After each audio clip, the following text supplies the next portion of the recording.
Filipenses capítulo 2, nós vamos ler do versículo 1 ao versículo 4.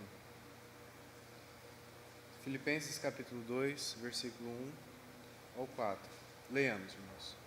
Portanto, se há algum conforto em Cristo, se há alguma consolação de amor, se há alguma comunhão no Espírito, se há alguns entranháveis afetos e compaixões, completai o meu gozo, para que sintais o mesmo, tendo o mesmo amor, o mesmo ânimo, sentindo uma mesma coisa.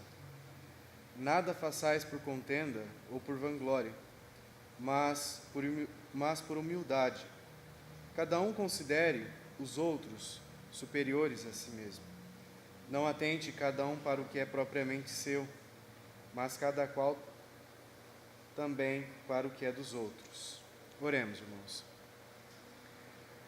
Pai, nós te agradecemos por essa vida, por nos permitir, ó Pai, nesse momento, falar de Ti, das Tuas grandezas, dos Teus propósitos.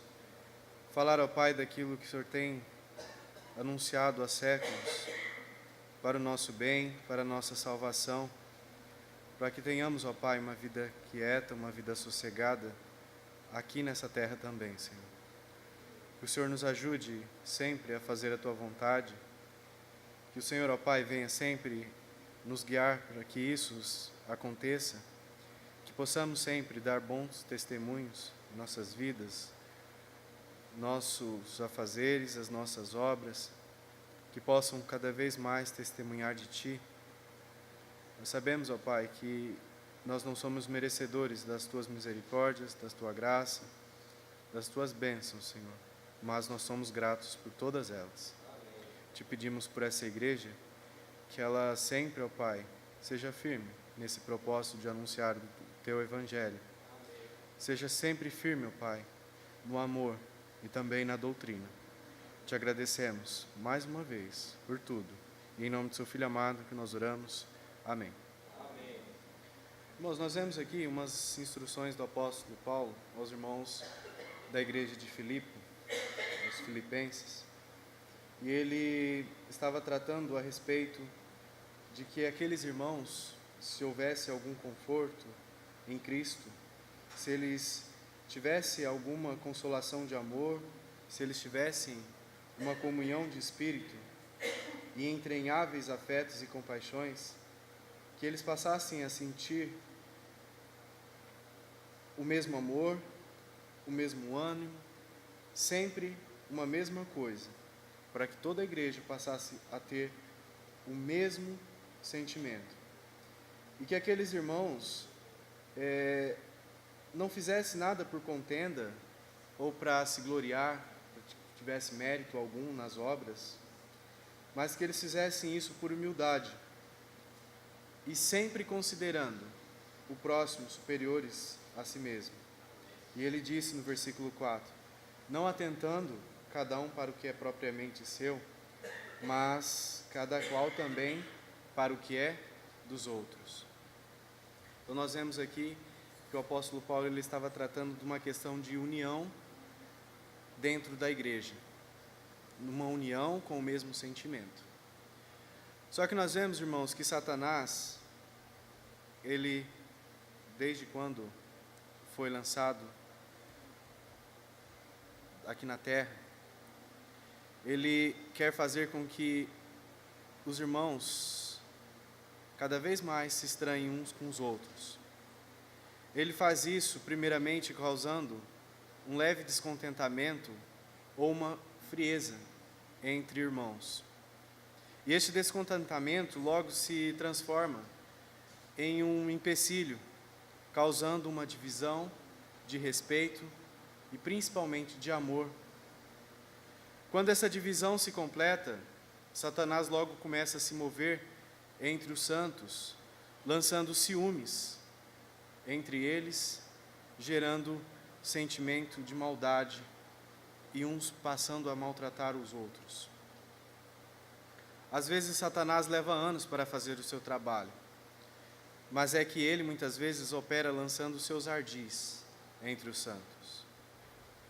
É uma tristeza conhecer o fato de que os santos, geralmente, os santos, dizemos de nós, temos uma lente espessa para focalizar defeitos e uma lente pouco espessa para enxergar qualidades cristãs. Deus não se esquece, irmãos, dos nossos defeitos. Salmos 103:14 nos deixa bem claro, Ele conhece a nossa estrutura. Ele lembra-se de que nós somos pó. Assim ele sabe da fraqueza do orgulho. Assim, irmãos, da mesma forma que Ele conhece a nossa estrutura e que nós somos pó, Ele sabia e conhecia, por exemplo, da fraqueza e do orgulho de Ló. Só que quando, pela inspiração, Ele se referiu a Ló no Novo Testamento, Ele não citou a fraqueza e o orgulho de Ló. Ele citou o quê? Ló como sendo justo. O justo Ló. 2 Pedro, capítulo 2, versículo 7. E diz, Ele livrou o justo Ló, enfadado da vida dissoluta dos homens abomináveis. Poderia ser muito bem dito no Novo Testamento todos os defeitos de Ló, mas quando da inspiração foi preferido dizer da qualidade de Ló. Em vez de lembrar também da impaciência de Jó, Deus fala da paciência de Jó. Tiago 5:11. Eis que temos por bem-aventurados os que sofreram. Ouvistes qual foi a paciência de Jó? E vistes o fim que o Senhor lhe deu. Foi lembrado das qualidades de Jó. Pensando bem, onde estaríamos se Deus pensasse mais nas nossas fraquezas do que nas qualidades que Ele mesmo nos dá? Deus sabia das fraquezas da carne de cada um de nós, mas mesmo assim, Ele nos amou e Ele continua sendo fiel para conosco, apesar das nossas fraquezas. Primar as qualidades cristãs de um irmão ou de uma irmã não significa esquecer que todos têm problemas na carne. Mas nós devemos tratar os outros como queremos ser tratados. Nós não gostaríamos que os outros publicassem ou que pensassem em nossas fraquezas muito mais do que qualquer qualidade que talvez nós tenhamos. Isso é fato, irmãos. Nós preferimos que as pessoas, principalmente que os irmãos, olhem para nossas qualidades e não que publicasse e saísse falando às turbas a respeito dos nossos defeitos. É verdade que se procurarmos bons traços nos outros irmãos, nós vamos achar, assim como o Senhor acha. É verdade que os defeitos de qualquer um são mais fáceis de serem percebidos, mas isso nunca quer dizer que as boas qualidades não existam. Vale a pena primar pelo que é bom, em vez do que é mal. É muito mais agradável e afasta a oportunidade de Satanás destruir a comunhão entre os irmãos. Em Salmo 133:1, nós temos a seguinte instrução: ó, quão bom e quão suave é que os irmãos vivam em união. No versículo 2, fala que essa união, ela é como um óleo precioso sobre a cabeça, que desce sobre a barba de Arão, e que desce a orla das suas vestes. Então nós vemos que a união entre os irmãos, ela é saudável, assim como o óleo, símbolo do favor de Deus. Como diz a Bíblia, o óleo é precioso que desce sobre a barba de Arão. Os corações são guardados para não sofrerem atritos, quando o óleo da união, ele é constantemente aplicado. O óleo brilha e a união se manifesta. A glória de Deus, ela é vista publicamente quando os irmãos, pela bênção de Deus, vivem em união. Pois é esse o propósito de ungir com óleo os sacerdotes. A união toca e faz bem a todas as partes da vida humana, como o óleo da unção cobre o sacerdote da cabeça até a orla das suas vestes. Como a fragrância é agradável, é percebida no ungir com óleo preparado para este fim. Também é agradável o espírito de união e que todos conheçam esse espírito. A união, ela também é refrescante, como o orvalho de Hermon, o que desce sobre os montes de Sião. E nós vemos que esse orvalho, ele é simbólico de bênçãos. Com tal bênçãos, os corações cansados deixam de levar constantes pesos para louvarem e cantarem quando tem confraternidade boa com os irmãos. As mãos do trabalhador são reforçadas e reanimadas grandiosamente quando todos, de igual forma, se esforçam pelo mesmo alvo, pelo mesmo objetivo, a união. Assim como o orvalho refresca e alimenta as ervas do campo e do monte, assim, pela união, o Senhor ordena a bênção e a vida para sempre. O orvalho não espera o homem pedir para que ele venha. Assim, a união em amor de um irmão para com outro não espera que seja pedida. Não necessariamente devemos esperar que um outro irmão peça que nós o amamos, assim como o orvalho não espera ser pedido para que ele desça. O irmão que ama corretamente, ele não espera ser amado primeiro. Ele ama primeiro, ele não espera ser amado.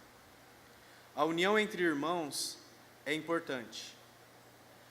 De Sião, da Jerusalém, saíram os sacerdotes que ministravam diante de Deus pelo povo. O povo, sem um sacerdote que agradava a Deus, era um povo sem esperança. Era um povo sem a felicidade de Deus. Mas de Jerusalém, Deus ordenava a bênção e a vida, pela palavra e ministério dos profetas e sacerdotes. A união entre os irmãos em oração, em obediência e em amor é fonte de bênçãos na vida dos cristãos, como Sião era fonte de bênçãos divinas para o povo de Israel. Sem um amor nos relacionamentos, nós não somos nada. Lembra de 1 Coríntios capítulo 13? Ainda que nós fizéssemos tudo, se não tiver amor, de nada aproveita, de nada adianta, de nada serve. Quando você é tentado a deixar esfriar o seu amor por um irmão ou por uma irmã, lembre-se que o que você está perdendo é saudável para o seu espírito e é um testemunho vivo do amor de Deus para os outros. E este pode então animar e refrescar a sua alma. Para termos um exemplo de bênçãos provindas de união, nós devemos nos relembrar sempre do ambiente do Jardim do Éden. Antes do pecado, imagine a paz, a alegria e a saúde que reinava ali quando Adão e Eva, eles tinham uma união de propósito em obedecer a Deus. Eles estavam seguros e estavam guardados, enquanto eles estiveram unânimes com o mesmo objetivo.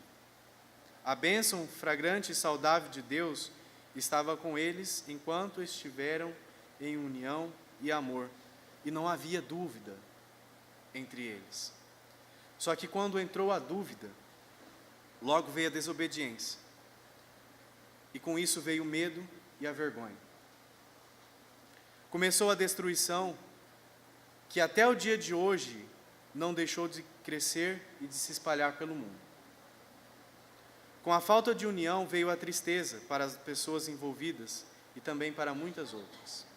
Com essa falta de união lá no começo, redundou tristeza para muitas pessoas. E pior, não somente veio emoções fortes de tristeza, mas veio maldição espiritual e veio castigo físico de Deus sobre todos os homens. Veja também a força da bênção de Deus quando o povo de Israel andava em um mesmo espírito, por exemplo, na batalha de Jericó. Observe também a fraqueza do povo de Deus e a sua morte, sua tristeza e vergonha, resultante quando deixou de haver união de propósito entre eles quando eles foram para a cidade de Ai. Com a união, eles derrubaram o muro de Jericó. Com a desunião, eles pereceram em Ai. Vendo os benefícios da união pela retidão e relembrando-nos dos elevados custos por não tê-la, não é melhor para a nossa própria alma, para a nossa família, para a nossa igreja, guardar a união e fazer de tudo para retê-la em nosso meio? É ali que o Senhor, Salmo 133:3, que o Senhor ordena a bênção e a vida para sempre. Quando nós retemos essa união, em amor, a qualquer custo. Se você também tem perdido a união, seja como o povo de Deus em Ai. Rasgue as suas vestes, deite-se no pó a sua cabeça e procure eliminar o pecado que está causando essa falta de união entre o povo de Deus, ao ponto que a igreja ela não tenha bênçãos saudáveis de uma perfumada e forte testemunha do Senhor.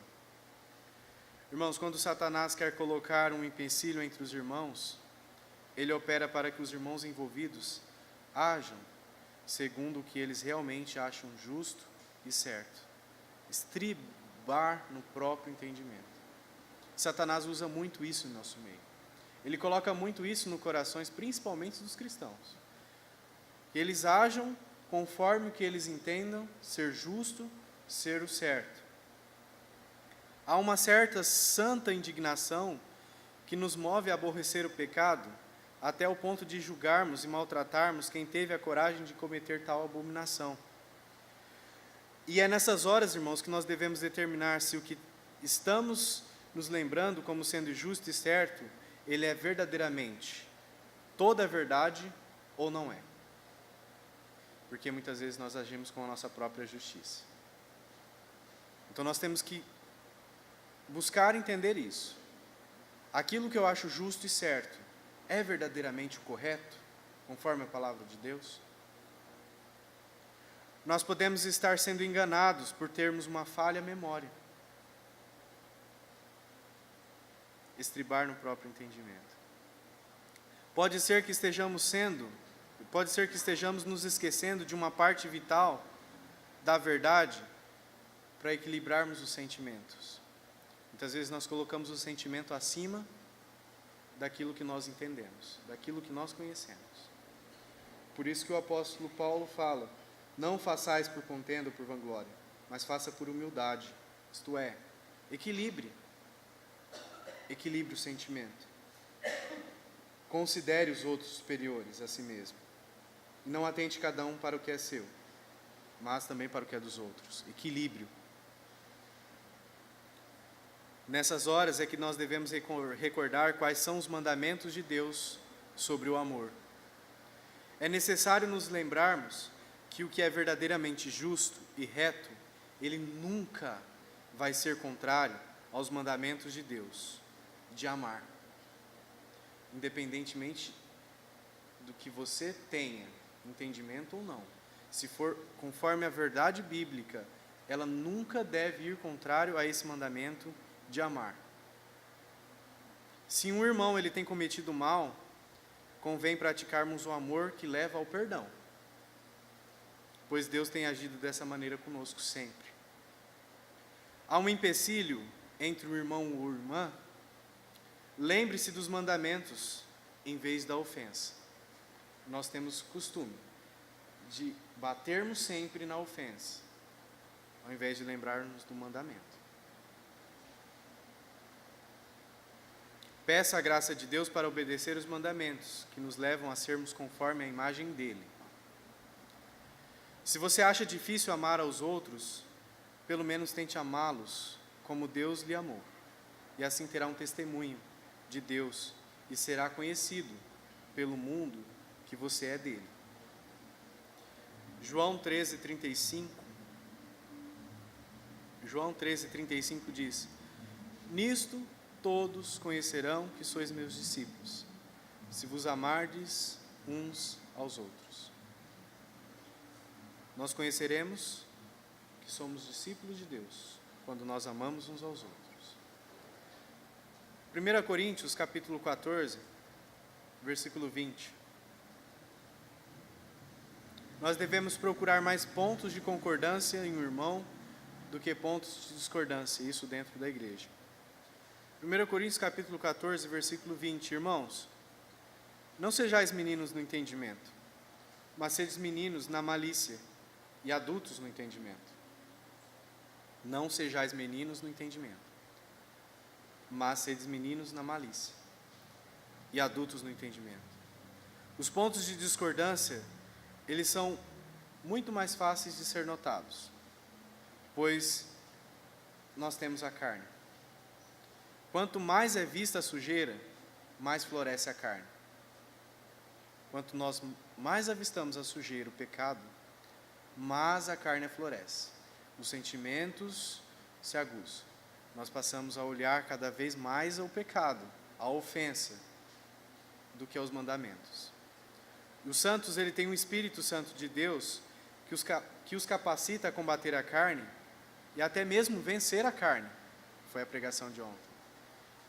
Eu sei que a carne luta contra o espírito contra a carne, mas os santos devem ter o Espírito que capacita a combater e a vencer a carne, sempre. Mas mesmo assim, muitos irmãos não procedem assim, não se recorrem a Deus para a sua abundância graça. Então, se as nossas mentes estão treinadas para procurar pontos de concordância, mais do que pontos de discordância, nós vamos ter menos que combater com a carne. Então vamos procurar ter o mesmo sentimento, o mesmo parecer. Os nossos irmãos e as nossas irmãs em Cristo concordam mais conosco do que discordam, e isso também é em relação aos assuntos que mais valem. Os crentes de uma mesma igreja, eles devem consentir sobre as Escrituras, eles devem consentir sobre o inferno e sobre o céu, eles devem consentir, isto é, no mesmo entendimento sobre Deus, sobre Cristo, sobre o perdão de Deus por meio de Cristo e sobre as nossas responsabilidades. Temos a concordância na história do homem, de Satanás e do pecado, e também as coisas que ainda vão acontecer no fim dos tempos. Quantos princípios bíblicos, então, irmãos, nós temos em harmonia, levando-se em consideração isso? Se nós temos, em tudo isso que eu falei, o mesmo entendimento, quantos princípios bíblicos nós temos em comum? Todos. De quantos pecados incomuns nós fomos perdoados? De quantas fraquezas na carne nós temos em comum? Em muito nós convivemos da mesma forma, e sobre o que é mais importante, nós temos concordância. Por que então deixar o mínimo atrapalhar o muito?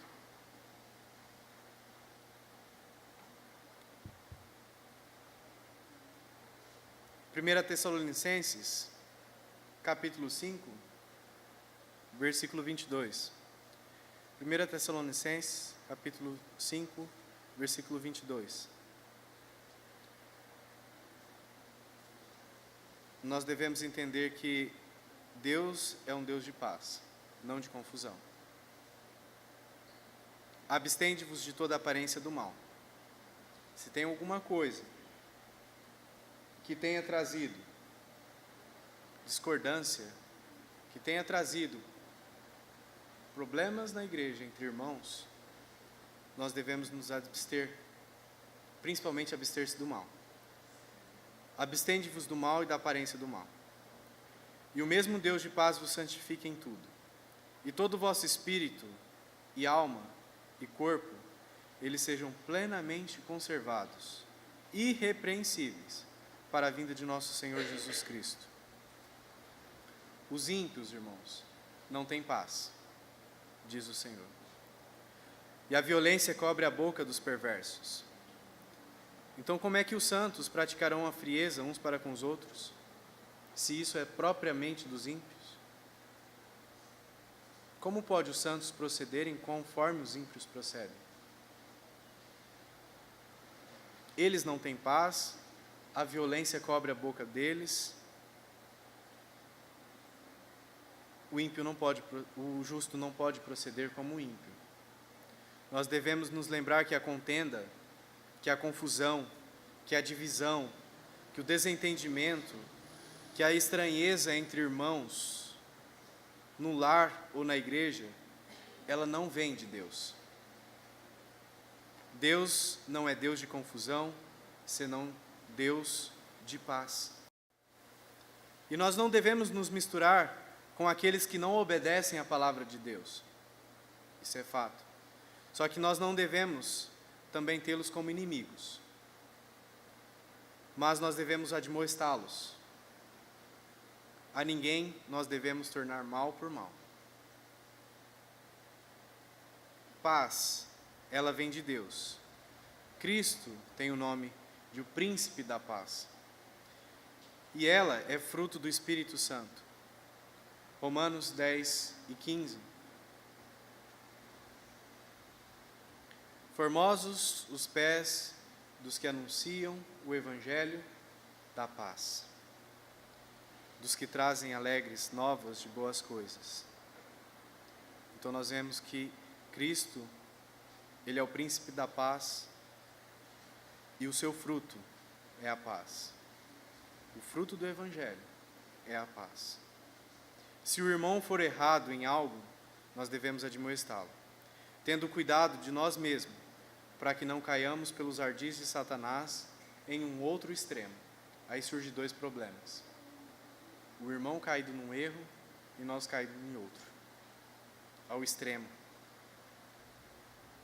Vendo que a paz vem de Deus, nós não podemos deixar que algo venha cortar essa paz e colocar em seu lugar a dúvida. Nós não podemos deixar que essa paz seja retirada e no lugar dela seja colocada a dúvida, seja colocada a frieza, seja colocado outro mal que leve à destruição, tanto dos irmãos dentro da igreja, quanto em nós mesmos. Muitas vezes nós mostramos o nosso desgosto pelo erro com contendas, com invejas, com sentimentos facciosos em nossos corações. De fato, essa sabedoria que externamos quando nós agimos dessa forma, ela não vem do alto. Nós temos exemplos bíblicos que nos instruem em viver em paz, tanto com os que são de fora, tanto com os que são de dentro, tanto como com a nós mesmos. Exemplos: Moisés com Faraó. Moisés soube lidar com os que eram de fora. Outro exemplo: 3 homens judeus diante de Nabucodonosor, lá em Daniel 3, 16 e 19.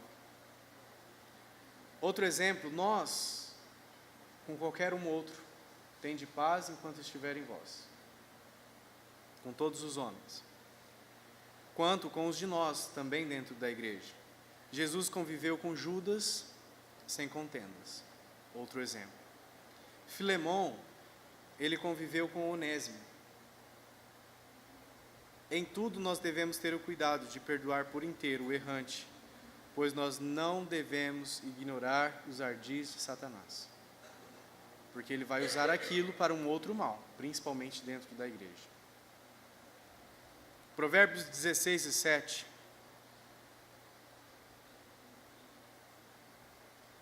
Nós somos determinados a ter uma consciência de paz para com Deus. E Provérbios 16:7 fala: sendo os caminhos dos homens agradáveis ao Senhor, até a seus inimigos faz que tenham paz com Ele. Até a seus inimigos faz que tenham paz com eles. Cuidando da nossa primeira responsabilidade para com Deus, que é de andar segundo a palavra dEle, tendo Cristo como nosso exemplo único, andando com o Espírito, isto é, em espírito e não na carne, lembrando de fazer tudo pela fé, sem a qual ninguém pode agradar ao Senhor. Se não for pela fé, nós não agradamos a Deus. nós podemos ser confiantes que Deus cuidará para que nós tenhamos paz, até mesmo com os nossos inimigos. Quanto mais Ele fará isso entre nossos irmãos. Se Ele procede dessa maneira com aqueles que são nossos inimigos, quanto mais com os nossos irmãos. Então, se nós estamos determinados a obedecermos a Deus com uma constante e completa obediência, teremos sem dúvida o fruto do Espírito em nossas vidas, e este fruto inclui o quê? A paz. Como então, com uma obediência pura a Deus e com o fruto verdadeiro da paz que vem do Espírito, haveremos problemas de frieza entre os filhos de Deus? Ou com os que não são cristãos? Seja no contexto da igreja, ou seja no contexto da família. Não tem como. Quantos santos na Bíblia, enquanto obedientes a Deus e com uma consciência de paz para com Deus, tiveram relacionamentos, além daqueles que levam para o crescimento na graça e no conhecimento de nosso Senhor e Salvador, Jesus Cristo. Davi procurou a paz com o rei Saul, que queria matá-lo.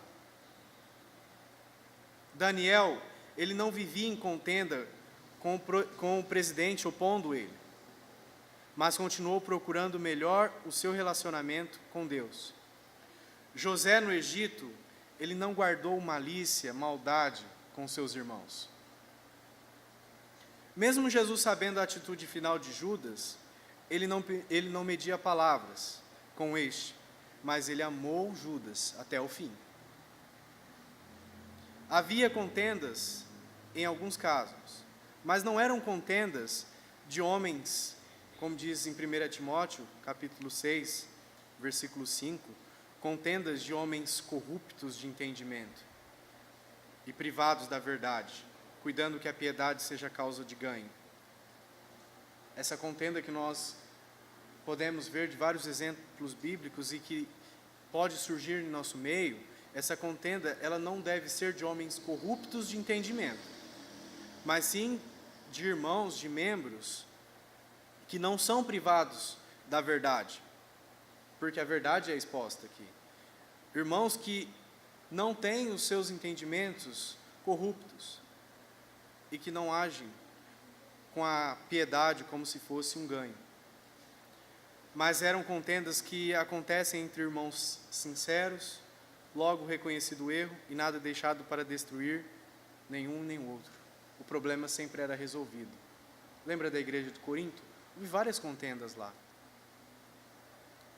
Mas Paulo sempre tentou fazer com que aqueles irmãos, eles chegassem ao mesmo sentimento, ao mesmo parecer, ao mesmo ânimo. Veja a profecia sobre Jesus que andaria com o Espírito Santo. Isaías 42, versículo 2 e 3. Não aclamará, não se exaltará, nem fará ouvir a sua voz na praça. A cana trilhada não quebrará, nem apagará o pavio que fumega. Com verdade trará justiça. Ficando firme na leitura da Bíblia, que é essa verdade, na sua obediência e na conformidade à imagem de Cristo, logo, os ardis de Satanás serão destruídos e não estarão no meio da igreja. Gênesis capítulo 13, versículo 8. Nós devemos considerar a íntima relação que há entre nós e o nosso irmão na fé. Gênesis capítulo 13, versículo 8. E disse Abraão a Ló, ora, não haja contenda entre mim e ti, e entre os meus pastores e os teus pastores, porque somos irmãos. Não haja contenda entre mim e ti, e entre os meus pastores e os teus pastores, porque nós somos irmãos. É evidente que nós somos irmãos, que nós somos filhos da mesma família. Somos filhos de Deus. É evidente que os membros da mesma igreja, eles são membros do mesmo corpo. É natural para os membros do corpo físico morder ou cortar um ou outro? É natural a gente morder, cortar o nosso dedo por querer? Não é natural. É natural que o corpo espiritual faça a mesma coisa? Também não. É evidente que todos os salvos têm o mesmo Salvador. E o nosso Deus, por Cristo, é de paz, como em todas as igrejas dos santos. Nós somos peregrinos e juntos forasteiros, caminhando para a cidade que tem fundamentos, da qual o artífice e construtor é quem? É Deus. Então, sendo irmãos do mesmo corpo, tendo o mesmo Salvador, salvos pela mesma salvação e companheiros no mesmo caminho, há realmente algo que deve esfriar o nosso amor? Não deve haver. Pois vale lembrar que um amor frio logo leva para a divisão, e logo Satanás usa essa divisão para nos destruir. Então é melhor considerar bem a íntima relação que há entre nós do que as diferenças que Deus tem dado a cada um de nós. Quando Satanás tenta alguém a pecar, ele sempre tenta com nobres pensamentos. Satanás não tenta alguém por tentar, ele tenta por nobres pensamentos. Ele sabe muito bem o que ele está fazendo. E isso também acontece com os crentes. Ele faz isso com os crentes. Mas como toda e qualquer tentação, a decadência, a ruína e a terrível destruição resultante do pecado, elas não são apresentadas juntos da tentação. Por isso convém ao crente, que é instruído na sabedoria, a esforçar-se para se lembrar dos resultados do pecado, antes de cair em tentação. Lembra da pregação de ontem, dos efeitos do pecado. Sempre vai ter. Isso também vale para a tentação de achar defeitos nos outros irmãos ou irmãs. Considere que o mundo conhece que somos discípulos de Cristo, pelo amor que temos uns para com os outros. As pessoas vão conhecer que nós somos discípulos de Cristo, pelo amor que nós temos uns para com os outros entre nós. João 13,35 diz isso. Nisto todos conhecerão que sois meus discípulos, se vos amardes uns aos outros. O mundo conhece isso.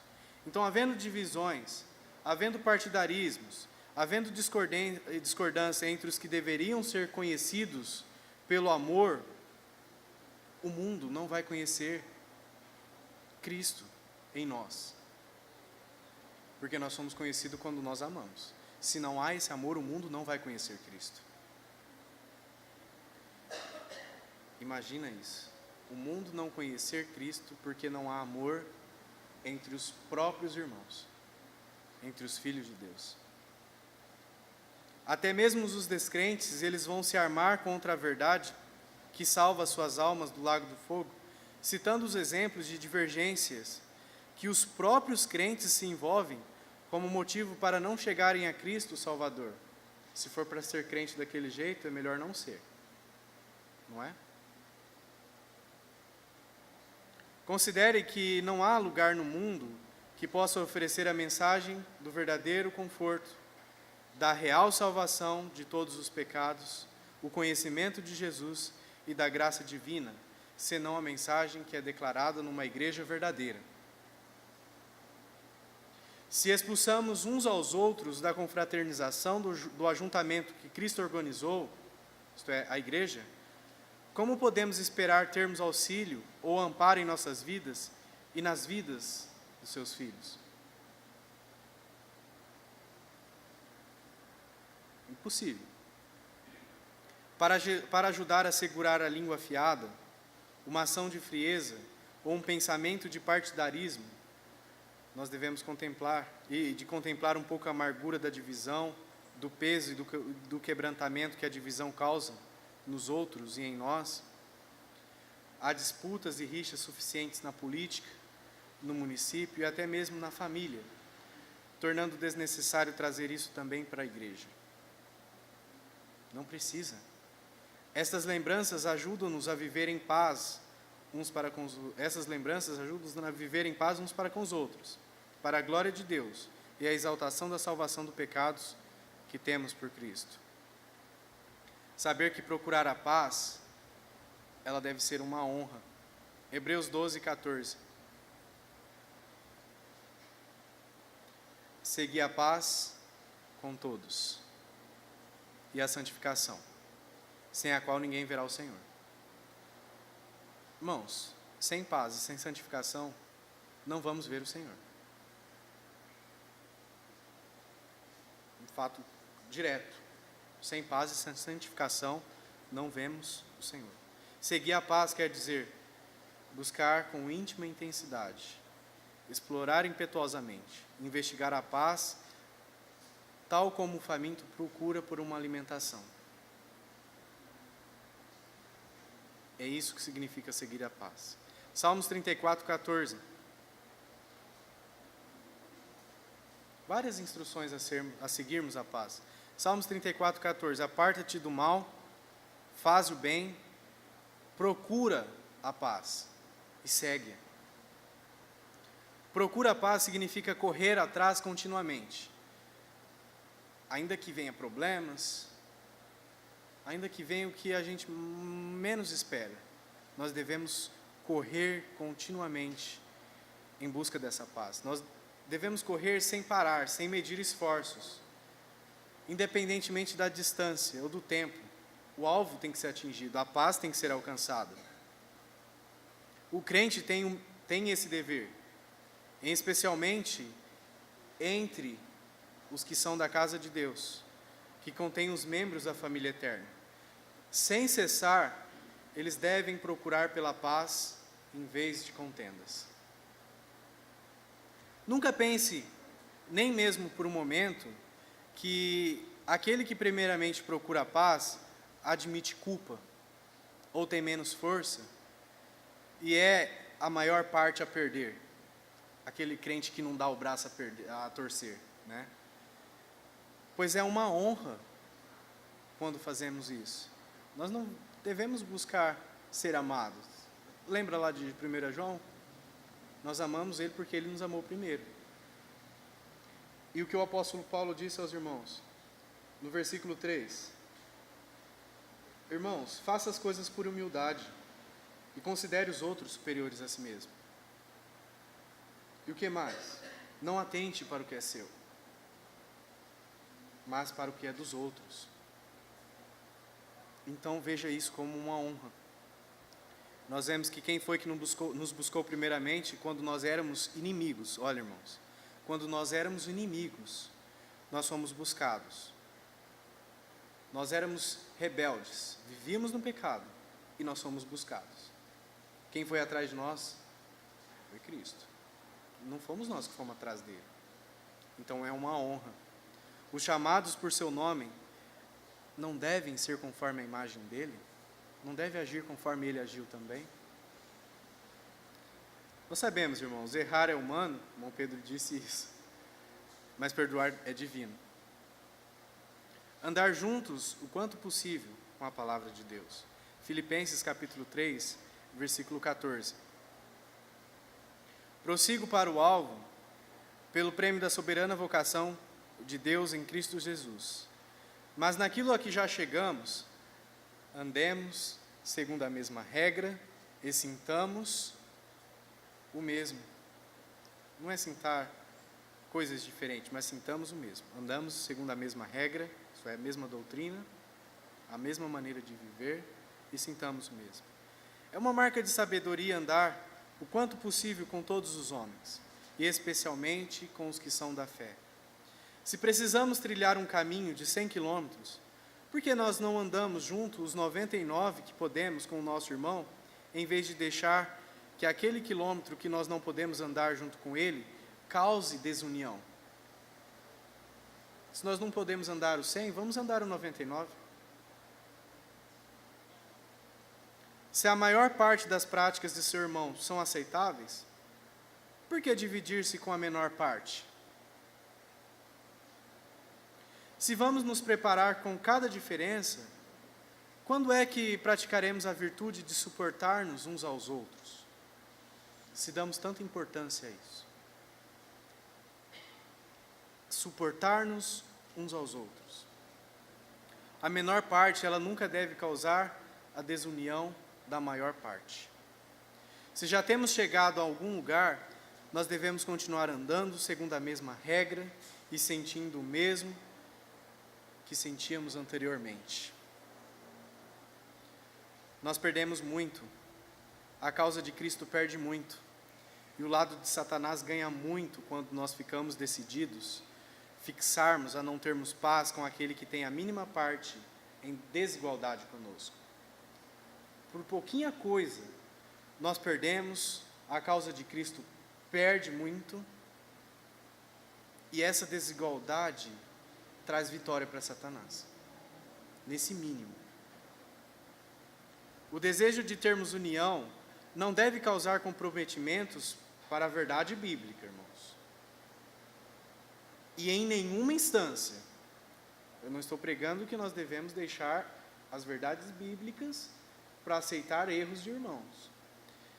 Em nenhuma instância nós devemos deixar de nos comprometermos com as verdades bíblicas. Ela deve ser sempre a nossa única regra de fé e ordem. A nossa opinião, o nosso ponto de vista, a nossa preferência não pode ser o juiz das ações dos homens, mas só o que o Senhor assim diz, só Ele pode julgar, não nós. O amor pela Bíblia não deve fazer com que odiemos os nossos irmãos que têm pontos de vista diferentes do nosso em relação a alguma coisinha. Deus é quem julga um e o outro. Nós somos responsáveis por andarmos segundo a Bíblia e provocar o irmão a andar também segundo a Bíblia, não odiá-lo. Nós não somos responsáveis por julgar esse irmão, mas sim de exortá-lo a andar conforme a verdade. O pastor cuida das coisas como instrumento de Deus. O pastor cuida dessas coisas também. Só que no final, quem julgará é Deus. Se mergulhássemos no estudo da Bíblia, e se quiséssemos aplicar toda a sua verdade à nossa vida, coisas pequenas, coisas supérfluas, nunca nos dividirão. E se amássemos aos outros, os outros não nos amarão. Que assim seja na vida do crente. Se amamos e eles não nos amam, é assim. A verdade bíblica é essa. Quando Satanás opera as suas artimanhas, os seus ardis nos crentes, ele opera de tal forma que os mesmos se sentem obedecendo a Deus e não a Satanás. Isso aconteceu com o apóstolo Paulo. Ele perseguia os cristãos cuidando de estar fazendo um negócio a Deus. E isso pode acontecer também no nosso meio. Ele pode usar isso no meio dos irmãos, fazendo com que nós pratiquemos algo ruim, pensando em estar fazendo certo a Deus, mas não. Por isso muitos crentes ofendem uns aos outros, justificando que aquilo que estão fazendo é o que Deus quer, quando o oposto é realmente o que desagrada a Deus. Então é necessário envolver-se em auto-julgamento junto da palavra de Deus. Nunca convém andar segundo as concupiscências ímpias, dizendo: é do agrado de Deus que eu ando assim, estribando no próprio entendimento. Porque se nós nos julgássemos a nós mesmos, nós não seríamos julgados. Este é o fato. Se estivermos ocupados cuidando das nossas faltas, da nossa própria vida, e andando conscientemente de acordo com a Bíblia em cada parte, não seríamos julgados pelos outros. Não julgueis e não sereis julgados. Lucas 6:37. Uma razão para isso é que o nosso tempo deve ser empregado ao tratamento dos nossos próprios pecados, sem sobrar tempo para cuidar dos pecados do nosso irmão. Se não estamos cuidando de nós mesmos e tratamos dos outros, seremos como um cego guiando outro cego. Não há melhor remédio para salvar-nos da queda do hábito de criticar os outros do que termos o costume de censurar a nós mesmos. Nós devemos sempre ter esse costume, censurar a nós mesmos. Se Deus tem recebido um e o outro com todas as falhas, por que não podemos fazer o mesmo? Não devem todos os crentes comparecer ante o tribunal de Cristo? Procure o auxílio de Deus para te sondar, pois Ele julga com justo julgamento.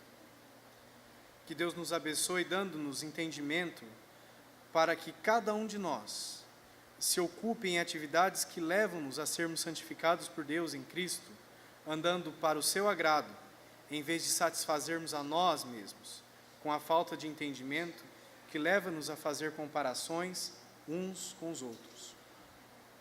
Nós devemos nos vestir de humildade. Não façais nada por contenda ou por vanglória, mas por humildade. 1 Pedro 5:5 diz: semelhantemente vós jovens, sede sujeitos aos anciãos, e sedes todos sujeitos uns aos outros. A instrução não foi só aos jovens. Sede todos sujeitos uns aos outros, e revesti-vos do quê? De humildade. Porque Deus resiste a quem? Aos soberbos, mas dá graça a quem? Aos humildes. A palavra revesti-vos significa envolver-se, amarrar-se em algo. A humildade deve ser envolta aos nossos pensamentos em relação aos outros, em relação aos nossos irmãos.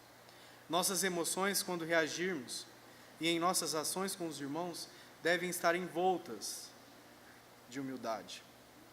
A vida toda deve ser influenciada pela humildade. Toda e qualquer contenda não vem da soberba, mas é uma certeza que da soberba provém contenda. Muitas contendas dentro da igreja, como nós vimos e nós falamos, quando ela é feita em sabedoria, ela não vem da soberba. Mas muitas vezes a soberba provém da contenda. Se tiver somente destruição nos seus relacionamentos com os irmãos, fique ciente que é a soberba, pois ela procede à destruição e à ruína. Para consertar tal situação é necessária a confissão do pecado da soberba, o temor de Deus e a humildade. A vida cristã se mostra forte pela fé.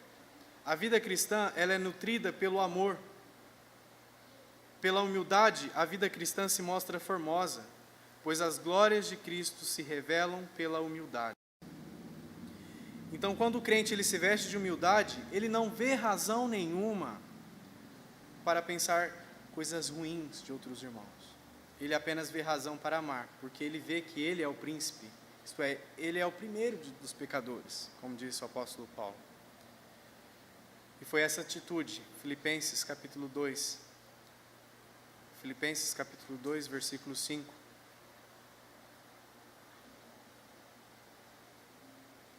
Foi essa mesma atitude que houve em Cristo.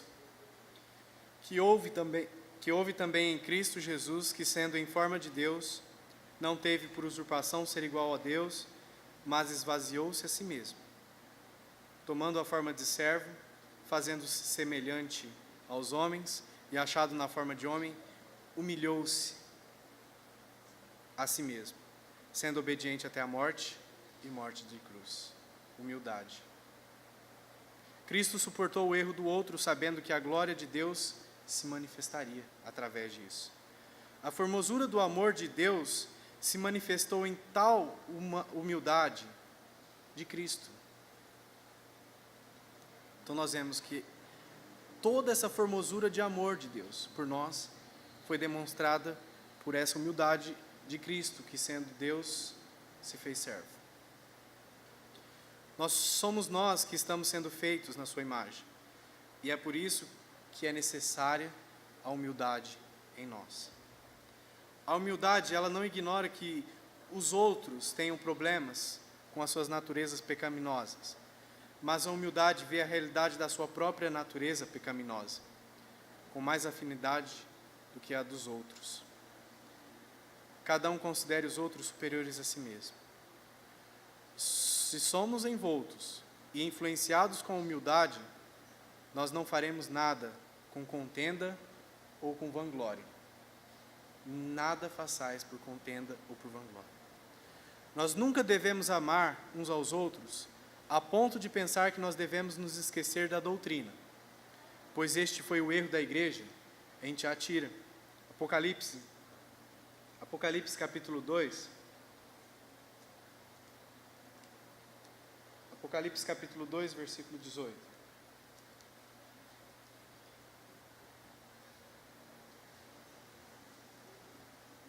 A igreja de Tiatira passou a amar, mas se esqueceu da doutrina. E foi um erro. E diz, 2:18. E ao anjo da igreja de Tiatira escreve: isso diz o Filho de Deus, que tem seus olhos como chama de fogo e os pés semelhantes ao latão reluzente. Eu conheço as tuas obras e o teu amor. A igreja tinha obras e tinha amor. E o teu serviço, a igreja trabalhava. E a tua fé e a tua paciência, e que as tuas últimas obras são mais do que as primeiras. A igreja estava no caminho. Mas algumas poucas coisas tenho contra ti, que deixa Jezabel, mulher que se diz profetiza, ensinar e enganar os seus servos, para que forniquem e comam dos sacrifícios da idolatria. E dei-lhe tempo para que se arrependessem da sua fornicação, e não se arrependeu. A igreja estava bem, mas se esqueceu da doutrina. E eis que porei numa cama sobre os que adulteram com ela, e virá grande tribulação, se não se arrependerem das suas obras. E ferirei de morte a seus filhos, e todas as igrejas saberão que eu sou aquele que sonda os rins, os corações, e darei a cada um de vós segundo as vossas obras. Mas eu digo a vós e aos restantes que estão em Tiatira, a todos quanto não têm esta doutrina, e não conheceram, como dizem, as profundezas de Satanás, que outra carga vos não porei. Mas o que tendes, retende-o até que eu venha. E ao que vencer e guardar até o fim as minhas obras, eu lhe darei poder sobre as nações. E com vara de ferro as regerá, e serão quebradas como vasos de oleiro, como também recebi de meu Pai, e dar-lhe-ei a estrela da manhã. Quem tem ouvidos, ouça o que o Espírito diz às igrejas. Uma demonstração, um exemplo muito claro, né, irmãos? Eles fizeram tudo o que era bom, mas se esqueceram, se apartaram da doutrina. Só que nós também não podemos nos lembrar da doutrina a ponto de nos esquecermos de amar verdadeiramente. E isso uma outra igreja fez, a igreja de Éfeso. Éfeso capítulo 2, neste mesmo capítulo, versículo 1. Uma igreja amou-se e se apartou da doutrina. A outra igreja praticou a doutrina e se esqueceu do amor. Apocalipse capítulo 2, versículo 1. A primeira carta à igreja de Éfeso. Escreve ao anjo da igreja de Éfeso: isso diz aquele que tem na sua destra as 7 estrelas, que anda no meio dos 7 castiçais de ouro. Conheça as tuas obras e o teu trabalho, e a tua paciência, e que não podes sofrer os maus. E pusestes à prova os que dizem ser apóstolos e não são, e tu os achastes mentirosos. E sofrestes e tem paciência e trabalhastes pelo meu nome, e não te cansastes. Vocês viram que eles foram zelosos. Só que tenho, porém, contra ti: deixastes o primeiro amor. Lembra-te, pois, de onde caístes, e arrepende-te, e pratica as primeiras obras. Quando não brevemente eu te virei, e tirarei do seu lugar o teu castiçal, se não te arrependeres. Tens, porém, isto, que odeia as obras dos nicolaítas, as quais eu também odeio. De doutrina eles entendiam. Quem tem ouvidos, ouça o que o Espírito diz às igrejas. Ao que vencer, dar-lhe-ei a comer da árvore da vida, que está no meio do paraíso de Deus. Irmãos, a humildade, ela vai nos ensinar que nós devemos ter esse equilíbrio, sempre, entre doutrina e amor, para que sejamos pobres e abatidos de espírito, e sempre tementes na palavra do Senhor. Que o Senhor possa nos abençoar. Monilson. anseias hoje mesmo a salvação, tens desejo de banir a escuridão, abre então de par em par seu coração, deixa a luz do céu entrar, deixa a luz do céu entrar, deixa o sol em ti nascer, abre bem a porta do teu coração, deixa a luz do céu entrar. Cristo, a luz do céu em ti quer habitar, para as trevas do pecado dissipar, teu caminho e coração iluminar, deixa a luz do céu entrar, deixa a luz do céu entrar, deixa o sol em ti nascer, abre bem a porta do seu coração, deixa a luz do céu entrar. Que alegria andar ao brilho dessa luz, vida eterna e paz no coração produz. Ó, aceita agora o Salvador Jesus, deixa a luz do céu entrar, deixa a luz do céu entrar,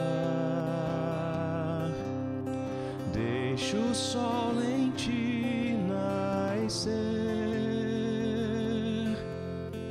abre bem a porta do teu coração, deixa a luz do céu